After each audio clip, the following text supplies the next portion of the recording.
அன்பார்ந்த மாதா தொலைக்காட்சி நேயர்களே, உங்கள் அனைவருக்கும் வணக்கம். அன்றாட உணவு என்கிற இறை வார்த்தை பகிர்வு இந்த நிகழ்வின் மூலமாக உங்களை சந்திப்பதில் மிக்க மகிழ்ச்சி அடைகின்றேன்.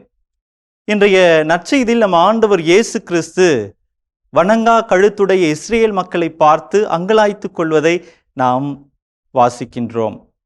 இன்றைய நற்செய்தியிலே நாம் வாசிக்க கேட்கிறோம். லூக்கா எழுதிய நற்செய்தி அதிகாரம் 11 இறைவார்த்தை 16 வேறு சிலர் அவரை சோதிக்கும் நோக்கோடு வானத்திலிருந்து ஏதேனும் ஓர் அடையாளத்தை காட்டுமாறு அவரிடத்தில் கேட்கிறார். ஆண்டவர் இயேசு செய்த பல அற்புதங்களையும் அதிசயங்களையும் இஸ்ரேல் மக்கள் பார்த்தாலும் தொடர்ந்து ஆண்டவரை சோதிக்கும் நோக்கோடு இப்படிப்பட்ட கேள்விகளை இஸ்ரேல் மக்கள் இயேசுவிடத்திலே தொடுக்கிறார்கள். இதே போல் பழைய ஏற்பாட்டிலும் இஸ்ரேல் மக்களை கடவுள் தீய தலைமுறையினர் என்று சாடுவதை நாம் வாசிக்க கேட்கிறோம். எண்ணிக்கை நூல் 32வது அதிகாரம் இறைவார்த்தை 13 நாம் வாசிக்கின்றோம். ஆண்டவரின் சினம் இஸ்ரேலுக்கு எதிராக மூண்டது. அவர் இப்பாலை நிலத்தில் 40 ஆண்டுகள் அவர்களை அலைய செய்தார்.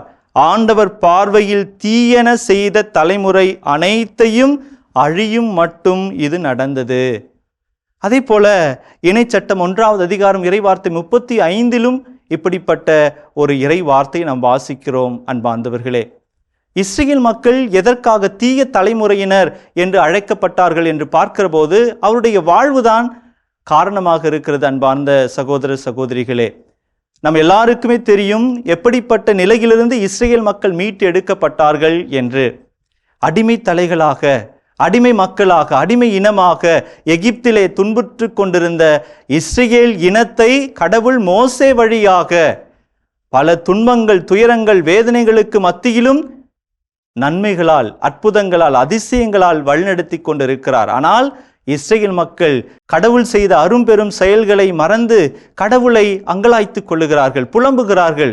இது இல்லை, அது இல்லை என்று கடவுளிடத்திலே குறை சொல்லுகிறார்கள். இந்த குறை சொல்லுகிற மனப்பான்மையை கடவுள் வெறுக்கிறார். அதனால்தான் வாக்களிக்கப்பட்ட நாட்டிற்கு குறை சொன்ன தலைமுறையினர் யாரும் நுழையவில்லை என்று இறைவார்த்தையில் நாம் வாசிக்கின்றோம்.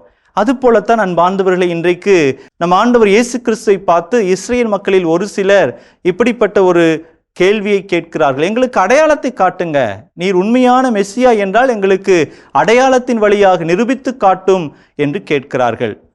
அதை பார்த்து ஆண்டவர் அங்கலாய்த்து கொள்ளுகிறார். எனவே அன்பார்ந்த சகோதர சகோதரிகளே, இவர்களுக்கு நம் ஆண்டவர் இயேசு கிறிஸ்து கொடுக்கிற அடையாளம் யோனா.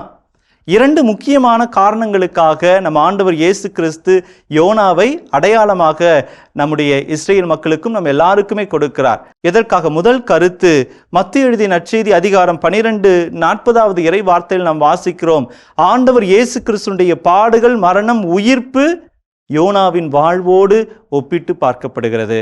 அவர் எவ்வாறு பெரிய மீனின் வயிற்றில் 3 நாட்கள் 3 பகலும் 3 இரவும் தங்கியிருந்து மக்களுக்கு நற்செய்தி அறிவிக்க அனுப்பப்பட்டாரோ, அதை போல கடவுளுடைய திருமகனும் இயேசு கிறிஸ்துவும் இருப்பார் என்று யோனாவை அடையாளமாக இயேசு கிறிஸ்து இன்றைய நற்செய்தியில் நமக்கு படம் பிடித்து காட்டுகிறார். 2வது முக்கியமான கருத்து, இறையியல் வல்லுநர்கள் கூறுகிற இந்த கருத்து தான் இன்றைய மறைவுரை சிந்தனையாக நமக்கு அமையப்பெறுகிறது. அன்பார்ந்தவர்களே, யோனா அரைகுறை உள்ளத்தோடு கடவுளுடைய இறை வாக்கை உள்ளத்திலே ஏற்று சொல்ல வேண்டுமா சொல்லக்கூடாதா என்கிற அரைகுறை மனப்பான்மையோடு நினிவே மக்களிடத்திலே அனுப்பப்படுகிறார்.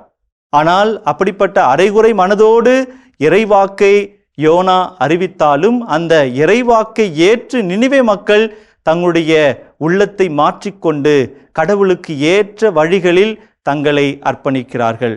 ஆனால் இஸ்ரேல் மக்கள் தொடர்ந்து இயேசு கிறிஸ்துவினுடைய வாழ்வையும் அவரது அற்புதங்களையும் நற்செய்தியையும் போதனைகளையும் கேட்டாலும் மனம் திருந்தாத வணங்கா கழுத்துடையவர்களாக இருந்ததால் தான் ஆண்டவர் இயேசு கிறிஸ்து என்ற நற்செய்தியிலே இஸ்ரேல் மக்களை பார்த்து தீய தலைமுறையினர் என்று சொல்லுகிறார். எனவே அன்பார்ந்த சகோதர சகோதரி, இன்றைக்கு உங்களுடைய வாழ்வு, என்னுடைய வாழ்வு எப்படி இருக்கிறது? இன்றைய நற்செய்தியினுடைய ஒளியிலே நம்முடைய வாழ்வை சீர்தூக்கி பார்க்க என்று நாம் அழைக்கப்படுகிறோம். ஒளியின் மக்களாக கடவுள் செய்கிற அரும் பெரும் செயல்களை நம்முடைய கண்முன்பாக கொண்டு வாழ்வில் வருகிற ஒரு சில பிரச்சனைகளை கடவுளுடைய ஆற்றல் கொண்டு எதிர்கொள்ள இறையருள் கேட்டு நாம் இன்றைக்கு ஜெபிப்போம்.